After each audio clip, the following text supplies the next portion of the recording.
Hi guys! Pumasyal nga pala tayo dito sa Rachel's Tuna Grill na matatagpuan dito sa Bula Street, General Santos City. Siyempre, dahil Tuna Festival ngayon sa Jensan, ay kailangan nating makatikim ng napakasarap na tuna rito. Wow! So tingnan nyo naman guys, ako yatang pinakaunang customer sa lugar na ito.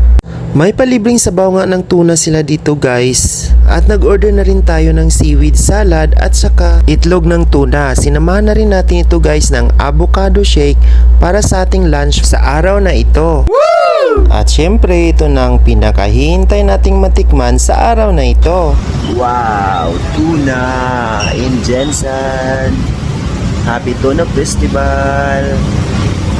Kaya naman, let's go! Umpisa na nating lantakan ang pinakamasarap na tuna dito sa Jensan. Wow! Suabe!